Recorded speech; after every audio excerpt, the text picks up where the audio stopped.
기도하겠습니다. 감사하신 하나님, 오늘도 저희에게 말씀의 영을 허락하여 주사 주께서 원하시는 바를 깨닫는 저희들이 되게 하여 주시옵소서.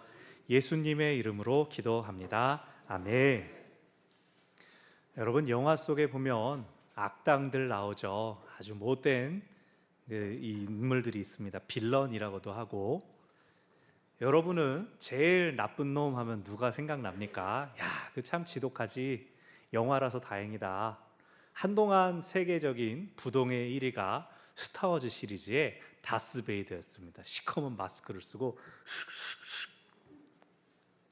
또 마블 시리즈가 인기를 끈 다음에는 이 어벤져스의 타노스 하면은 막 세상의 절반이 사라진다, 뭐 악명을 자랑했는데, 최근 들어서는 저 우주 너머에 있는 외계인 초능력을 가진 존재, 허구 속의 인물, 이런 악당들보다는 우리 주변에 있을 법한 그러한 사람들, 똑같은 이 땅에 살아가는 사람들이 악한 일을 행하는 그들을 더 악당이라고 합니다. 뭐 배트맨 시리즈에 나오는 조커, 아니면 이제 양들의 침묵에 나오는 한니발 렉터 박사, 이런 사람.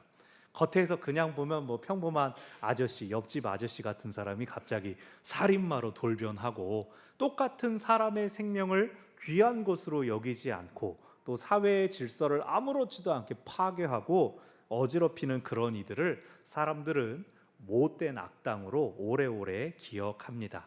또 공통점이 있습니다. 이런 악당들은 영화 안에서 결코 교화되지 않습니다. 뉘우치지 않습니다. 끝까지 악당이어서 반드시 정의의 심판을 받아야지, 중간에 뉘우치고 회개해가지고 우리 모두 이제는 사이 좋아졌어요, 이제는 만화에도 그런 악당은 나오지가 않더라고요. 그것은 미디어가 우리가 사는 세상을 반영하기 때문입니다. 사람은 쉽게 변하지 않을 것이다. 그리고 악한 일에 대해서는 반드시 벌을 받아야 된다라고 하는 생각에 영화 속에서라도 악당이 아주 비참한 최후를 맞이하기를 바라는 그 사람들의 인식이 투영되죠. 그래서 사람들의 마음에 우리가 사는 사회에 공정과 또 선함이 이루어지기를 바라는 그 기대는 있는데, 현실에서는 그것이 이루어지는 걸 보기 힘들더라라고 하는 그러한 인식도 있습니다. 우리가 계속 묵상해온 예레미야서의 마지막 시간입니다. 계속해서 유다의 회개를 촉구해온 선지자는 이제 심판의 도구로 쓰임받는 바벨론도 그 쓰임이 다한 뒤에는 그가 이전에 행했던 대로 처분받을 것을 말합니다. 하나님께서 이 세상을 심판하시기 위하여 바벨론에 힘을 주시고 그를 사용하셨지만 그의 권력도 영원 무궁한 것이 아니라 때가 되면 끝이 난다는 겁니다. 오늘 말씀을 통하여 우리 온 세상을 주관하시는 하나님을 기억하고 또 하나님 앞에서 우리 삶과 태도가 어떠해야 할지를 되돌아보는 은혜의 시간 되시기를 바랍니다. 아멘.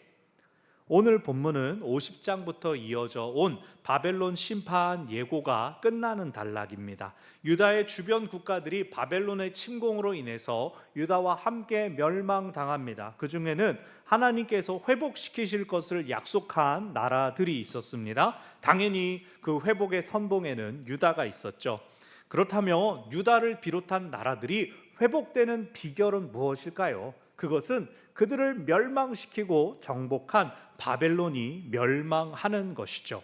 바벨론이 세상에서 힘과 권력으로 패자가 되었지만 결국 그것은 무엇을 의미하냐면, 그보다 강력한 힘과 권력이 일어날 때 바벨론이 몰락하게 될 것이다 라는 뜻입니다. 사랑하는 여러분, 세상에서 잘 되고 승리하는 것, 그것이 우리를 행복하고 편안하게 만들 수 있는 것처럼 보이지만 세상의 방식으로는 결코 우리에게 영원한 행복이 주어지지 않습니다. 모두 잠시뿐입니다. 왜요? 세상의 자원이 한정적이기 때문입니다. 우리가 모든 걸 다 누리고 모두가 다 만족할 수가 없습니다. 여러분, 우리가 잘 아는 미국은 어떻습니까? 미국은 그 넓은 땅에 농사도 마음껏 지을 뿐 아니라 천연 자원도 풍성합니다. 또 회사, 군수 뭘 해도 잘 되는 땅이 미국 아닙니까? 그런데 미국이 어떻게 합니까? 자기 땅의 자원들은 꽁꽁꽁꽁 아껴놓고 계속 중동에 개입하지 않습니까? 이스라엘과 또 가자지구 여기에서 팔레스타인 진영에서 줄타기를 하면서 또 이란이 어쩌고 이라크가 어쩌고 계속 중동에, 그것도 석유는 많은데 돈 없는 나라들에 특히 영향력을 끼치는 것을 굉장히 오래 봅니다. 왜요? 더 가지려고 하는 것이죠. 더 힘을 발휘하려고 하는 것이죠. 러시아 어떻습니까? 우리 사는 데가 너무 부족해가지고 우크라이나를 침공해야겠다 그랬습니까? 아니죠. 우크라이나 침공해가지고 우리 수도를 거기다 옮길란다 그렇습니까? 아닙니다. 그냥 러시아에 비하면 크림반도 요만한 땅인데 그냥 조금이라도 더 가지고 우리 옛날에 잘 나갔을 때 그 영향력을 가지고 싶어 하는 겁니다. 몇 번 예화로도 썼지만 코로나 때 무슨 일이 있었습니까? 나라들이 영화에서나 나올 법한 첩보원들을 풀어서, 정부 기관들을 풀어서 공항에서 뭐 했습니까? 다른 나라로 가는 마스크 몇만 장을 빼돌렸다. 이게 그 유명한 뭐 CIA니 뭐 어디니 MI6니 하는 데들이 그거 가지고 그랬다는 겁니다. 소위 선진국이라는 나라들이 자신들이 가진 첩보와 정보의 힘을 가지고 해내려고 하는 것이 그런 것들이라는 겁니다. 왜요? 자원이 한정되어 있기 때문입니다. 그것이 국가적인 차원뿐 아니라 우리 지역 또 우리 개인의 삶으로 내려오면 소소한 것 하나까지도 다 그렇습니다. 요즘 날씨가 하도 오늘이야 조금 새벽이 선선해졌는데 낮에 얼마나 덥습니까? 그러다 보니까 요 수영장의 물도 미지근한 겁니다. 제가 7시 타임에 가면 두 번째 타임이니까 아직도 차갑기를 기대를 하는데 사람들이 계속 이용하고 사람들 몸에서 나오는 열이 물을 뜨뜻하게 하는 것이죠. 사람들이 하도 힘들어하니까 강사들이 이제 찬물로 호스를 뿌려가지고 예 우리끼리 막 워터밥이다 이러면서 여기도요 뭐 이러고 60, 70 먹은 할머니들이랑 이러고 같이 아침에 일해요. 사람들 열기 좀 뿌리고 이제 계속 열심히 운동합시다 이렇게 잠깐 기분 전환을 시키려는데 너무나 힘드니까 한 분이 한 10분 동안 그 호스를 붙잡고 자기 몸에 한쪽 수영장 한켠에서 계속 이러고 있어 버린 겁니다. 그걸 보고 다른 분들이 이제 항의를 하고 또 이 말이 돌고 돌아가지고 이제 찬물을 안 뿌려줘요. 그냥 조금만 참으세요. 쳐서 지나 이러고 있어요. 모든 사람이 행복하고 만족할 수 있는 비결 이 땅에는 없습니다. 그냥 조금씩 서로 배려하고 조금 불편한 거 서로 참아주고 그러면서 있을 때는 나누고 없을 때는 좀 도움받으면서 그렇게 서로가 서로에게 은혜를 끼치고 흘려보내야 합니다. 자기만 채우고 자기만 살려고 하는 자는 망하게 되어 있습니다. 바벨론을 향한 심판의 메시지가 이와 같습니다. 자기가 세상에서 제일 가는 줄 알고 자기가 정복한 나라들, 그들의 신들까지 무시하고 그랬던 바벨론. 그런데 앞불사 그 가운데 이스라엘의 여호와 하나님이 계셨습니다. 온 세상을 지으신 분, 그 하나님께서 당신의 계획과 섭리로서 유다 백성들 정신 차리게 하려고 바벨론에 힘을 실어 주신 것을 몰랐습니다. 스스로 강해진 줄 알고 자신을 뽐내고 자랑한 바벨론에 대해서 하나님께서 그 죄를 물으신다 합니다. 그래서 54절에서 부르짖는 소리, 파멸의 소리가 바벨론에서 들립니다. 여기 부르짖는 소리와 파멸의 소리는 전쟁을 묘사하는 것으로 바벨론이 다른 나라들을 정복할 때 일으켰던 소리입니다. 그러나 이제는 그 소리들이 바벨론에서 들리게 될 것입니다. 다른 이들의 비명을 들으면서 생사여탈권을 자랑했던 바벨론이 이제는 전쟁터가 되고 부르짖는 소리가 그 안에서 난다는 겁니다. 55절, 동시에 하나님은 그 소리를 그치게 하신답니다. 황폐하게 하셔서 그 소리가 나지 않겠다라고 하는 소리는, 그 말은 그 땅에서 더 이상 울부짖을 사람이 없게 하시겠다는 거죠. 바벨론은 멸망당하고 그를 치는 원수들의 소리가 그 땅에 가득 차게 될 것입니다. 56절 끝을 보면 그런 바벨론의 멸망이 하나님의 보복이다, 하나님의 보응이다라고 합니다. 한때는 하나님께서 당신의 백성들을 그에게 내어주셨지만 바벨론이 선을 넘고 주어진 권력을 남용할 때 하나님은 지난 시간에 허락하셨던 것들에 대하여 청구서를 내미신다는 겁니다. 여러분, 하나님의 은혜에 대해서 오해하지 말아야 됩니다. 하나님은 한이 없는 사랑으로서 은혜를 펑펑펑펑 우리에게 얼마든지 주실 수 있는 분이라고 고백할 수는 있습니다. 그런데 우리가 과연 무엇을 받을 때 하나님의 은혜라고 느끼는가, 이것을 돌아보아야 한다는 겁니다. 우리가 사는 이 땅의 모든 것이 사람을 위한 것 아닌가, 우리를 위한 것 아닌가, 그러한 생각 속에 땅 있으면 집 짓고 공장 짓고 또 쓰레기는 땅에다 파묻고 버리고 모으고 해온 것들이 오늘날 이 지구에 어떻게 돌아오고 있습니까? 오늘날 생명을 위협하는, 사람들의 환경을 위협하는 모든 문제가 무분별한 개발과 성장으로 인한 것들 아닙니까? 어느 것도 대가 없이, 노력과 수고 없이 거저 주어지는 것이 없습니다. 내가 받아 누린다고, 나에게는 거저 주어졌다고 그것이 다 은혜라고 여겨서는 안 된다는 겁니다.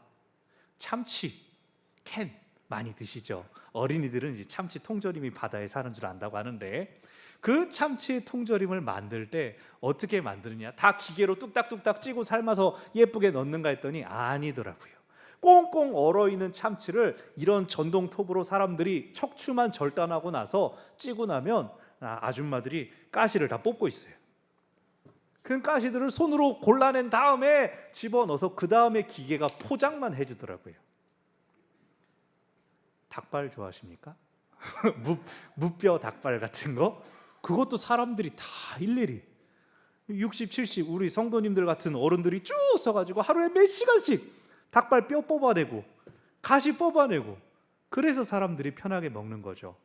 잘 아시는 마트에 가면 있는 깐 굴, 멍게, 조갯살, 다 아줌마 할머니들이 다 숟가락으로 뭐 기구로 몇 시간씩 까가지고 그 수고의 결과물이 우리에게 오는 겁니다. 이 세상이 모두 연결되어 있습니다.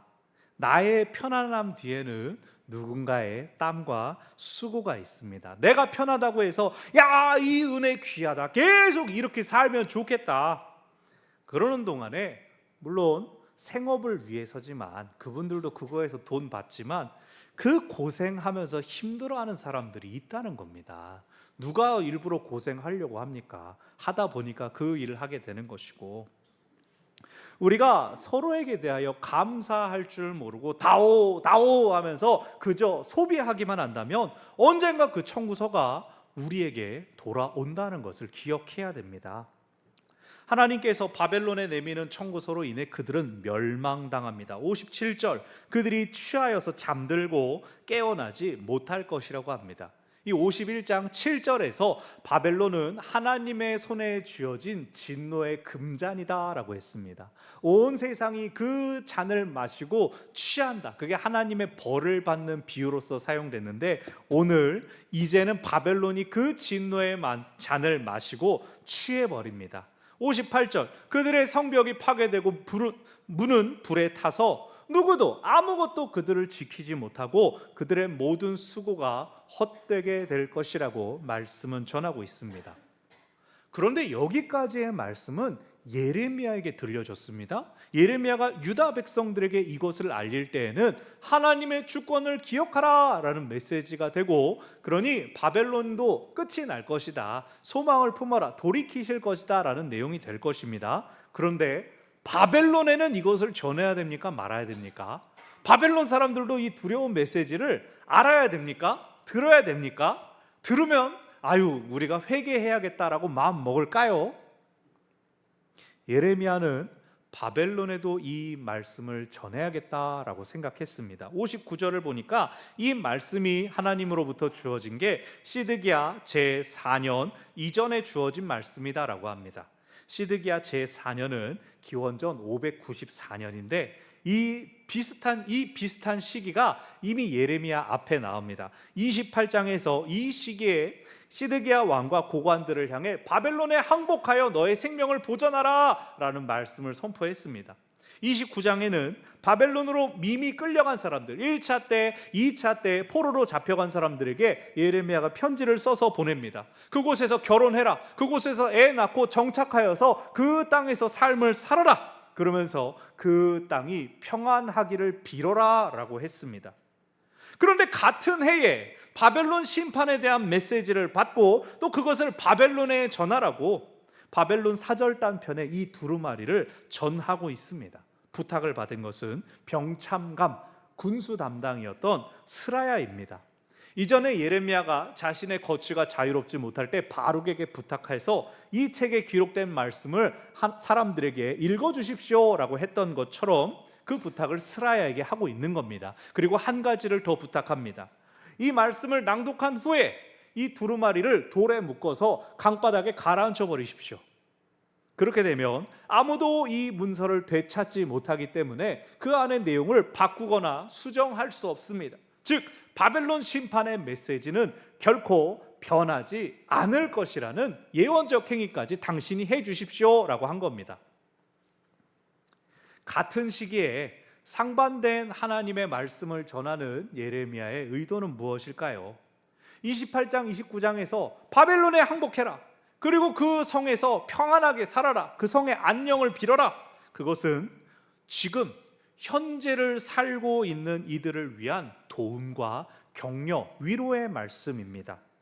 어차피 지금 쳐들어오고 있는 바벨론에 대한 승리, 바벨론에 대하여 이길 수가 없습니다. 바벨론이 이길 것입니다. 더군다나 그것이 유다를 심판하려는 하나님의 계획이며 왕과 고관들이 잘못을 바로잡지 않아 고통받아야 되는 백성들에게는 차라리 순순히 항복하고 내일을 도모하며 기다리는 것이 더 나은 길이라는 겁니다.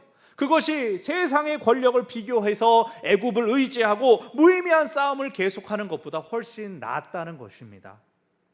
동시에 오늘 본문이 전하는 것은 무엇입니까? 유다 주민들이 바벨론으로 포로로 끌려간 다음에 70년이 있을 것이라고 예언했습니다.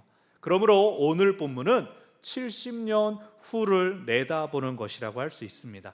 뭐 옛날 사람이라고 해도 바벨론이 1000년 만년 갈 거라고 생각하진 않았겠죠.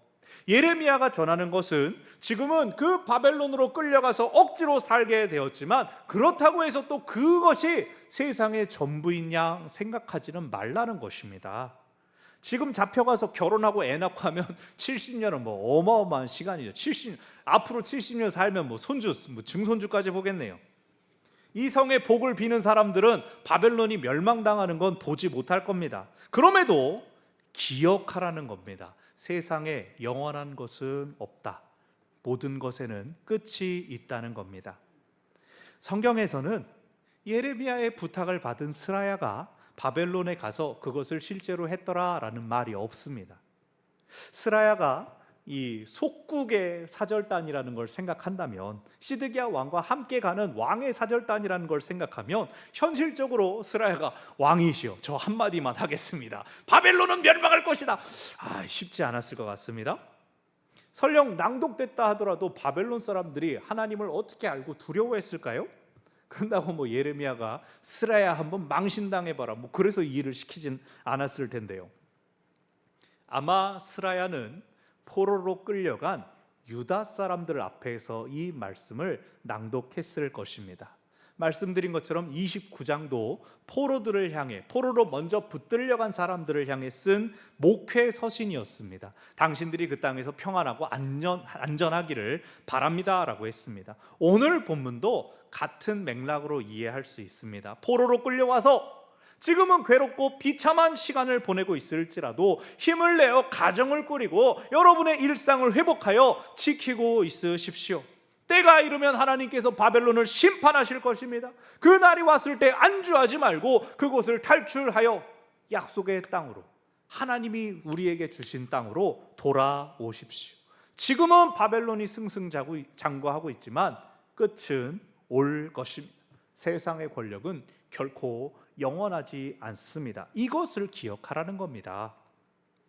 사랑하는 여러분, 오늘의 말씀이 어떻게 들리십니까? 우리는 이미 역사를 알고 있으니까 바벨론 망했어, 끝났어, 영원한 거 없지.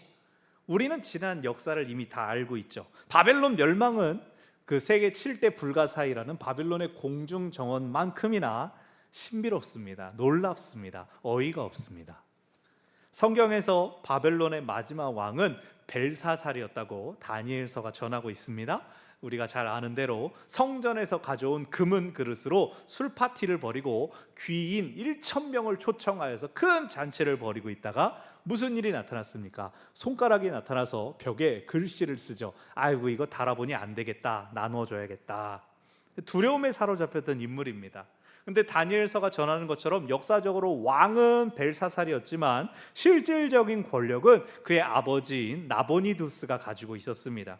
이 나보니두스는 느부갓네살의 사위 중에 한 명이었으며 후에는 양아들이 되는 인물입니다.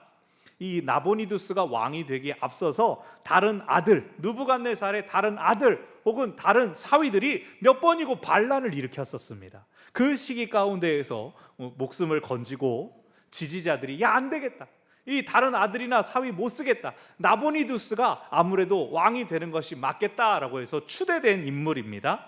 그러나 정치나 군사적으로 관심을 두기보다는 종교와 고고하게 더 관심이 있는 그러한 사람이었다고 합니다.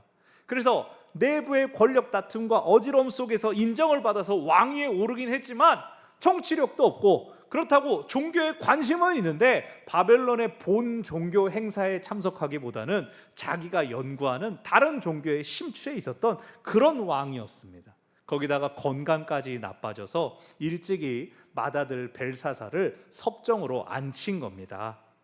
자신은 요양을 마친 뒤에 바벨론으로 오는 것이 아니라 서북 아라비아 지방에 머물고 바벨론의 수도에는 벨사살 왕을 두었습니다. 그런데 아무도 바벨론 제국을 통치할 생각을 하지 않았습니다.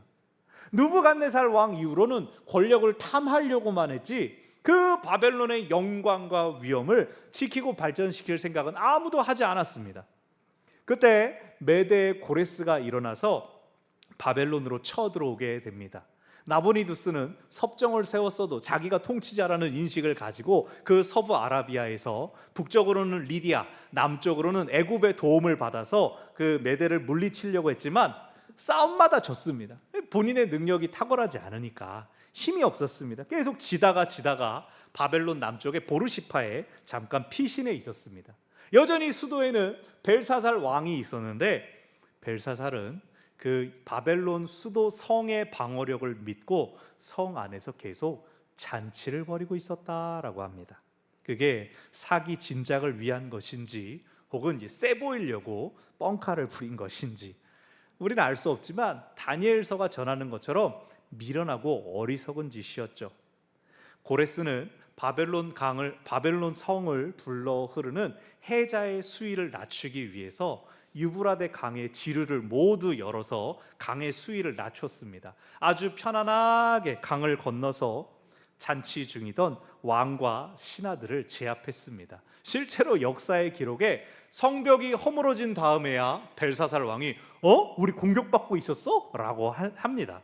그러니까 이 바벨론의 영광이 하룻밤에 허망하게 무너진 겁니다. 오히려 오늘 본문이 막 말하는 부르짖는 소리, 파멸의 소리, 이거 너무 심하게 기록한 게 아닐까 싶을 정도로 실제 바벨론의 멸망이 허무했습니다.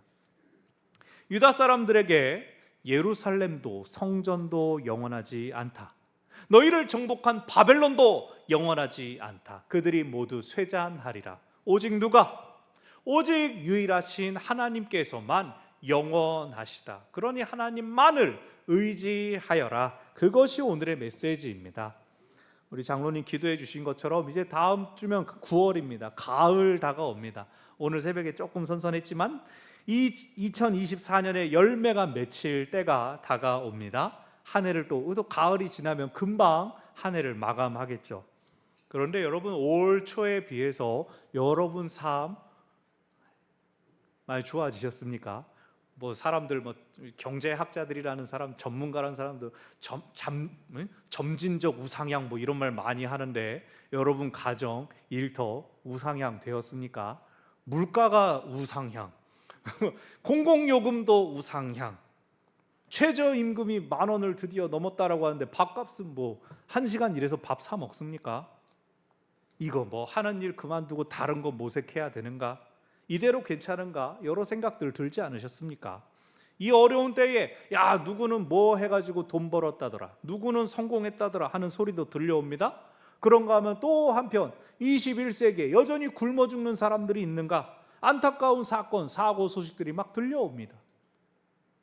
하루에도 몇 번씩이나 마음이 막 놀랐다가 가라앉았다가 들떴다가 요동하기를 그치지를 않습니다. 이 혼란함과 어지러운 세상 가운데 본문이 우리에게 뭐라고 한다고요? 이 세상 모든 것은 결국은 쇠잔할 것이다, 쓰러질 것이다. 이 세상에 소망을 두지 말고, 이 세상을 의지하지 말고 전능하신 하나님을 기억하고 의지하라고 말씀은 전하고 있습니다. 하나님께서 우리를 지으셨습니다. 그렇게 하나님께서 우리를 잘 알고 계십니다. 하나님은 우리를 내버려 두지 않으시고 우리의 사정을 돌아보시며 우리의 필요를 채워주시는 분이십니다. 다른 것들에 둔 소망, 이것만 잘 풀리면, 이 계약이 되면, 이제 자금이 풀리면, 그런 기도도 해야죠. 좋은 일이 생길 거란 기대가 있어야죠. 저도 다 듣고 알게 되면 다 기도합니다. 그러기를 바랍니다. 하지만 더 중요한 것, 우리가 처음부터 마지막까지 의지할 분은 오직 하나님이십니다. 하나님께서 어떻게 일하실지, 우리에게 무엇을 주실지는 알지 못하는 거예요. 우리가 바라는 기도에 대해서만 우리가 알지, 하나님께서 우리에게 무엇으로 채워주실지 우리는 다 짐작할 수조차 없습니다. 우리가 아는 건 한 가지입니다. 하나님이 얼마나 좋으신지 우리가 그거 하나 알고 그 하나님께 매달릴 뿐입니다. 1945년 우리나라 광복됐을 때 얼마나 기뻤습니까? 다들 막 해방됐다고 막 넘실넘실 기쁘고 좋았는데 5년도 채 지나지 않아서 한국 전쟁 발발하고 전 국토가 쑥대밭이 되지 않습니까? 한 치 앞을 내다볼 수가 없었습니다.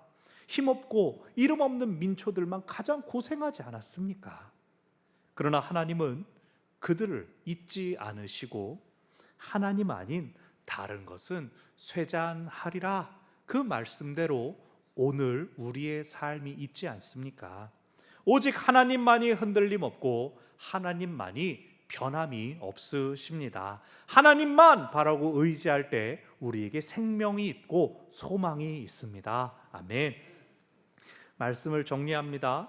우리가 건강과 재물의 풍요로움을 위해 기도하며 이왕이면 이제 응답하시기를 바라지만 건강도 쇠합니다. 돈도 쇠합니다. 영원한 것이 없습니다. 우리는 쇠잔해가는 것들을 바라보면서, 내 손으로 잡은 것 같은데 빠져나가는 것들을 바라보면서 절망과 허무에 사로잡힐 수도 있지만 그 모든 것의 참 주인이신 하나님을 기억합시다. 우리에게 이런 일 저런 일, 지난 시간에 많은 일들이 있었지만 지금은 우리가 이렇게 함께 예배하고 있지 않습니까? 우리 서로가 서로에게 증인이 되어 줍시다. 하나님의 살아계심, 하나님의 살리심에 증인이 되어 줍시다. 세상의 소망은 다 사라져도 하나님의 말씀은 영원히 서 있습니다. 우리와 함께 하시는 하나님께서 우리를 살리고 계속해서 인도하실 것입니다. 그 은혜를 누리고 전하는 우리 모두가 되기를 바랍니다. 아멘. 기도하겠습니다. 생명의 주인이신 하나님 아버지, 우리의 공급자가 되시는 하나님 아버지, 이 세상 어떤 것도 영원한 것이 없고 강한 것이 없습니다. 세상은 계속해서 변하고 이전에 가치가 있던 것들이 수없이 떨어지고 변합니다. 이 세상에서 우리가 바라고 의지할 것은 오직 하나님 한 분밖에 없음을 오늘 말씀을 통하여 다시금 기억합니다. 하나님 아닌 다른 것에 소망을 두고 의지했던 우리 자신을 내려놓사오니 하나님 다시금 우리의 생명, 다시금 우리의 소망이 되어 주시옵소서. 우리가 하나님 한 분만을 바랍니다. 하나님 원하시는 대로, 하나님 우리 사정을 아시는 대로 우리에게 찾아오시고 우리에게 응답하여 주시옵소서. 하나님만을 바라는 믿음의 기도와 간구 가운데 하나님께서 길을 내시고 문을 여시는 것 발견하고 또 서로가 서로 가운데 간증하며 그 은혜를 누리고 또 전파하는 우리 귀한 공동체가 되게 하여 주시옵소서. 예수님의 이름으로 기도합니다. 아멘.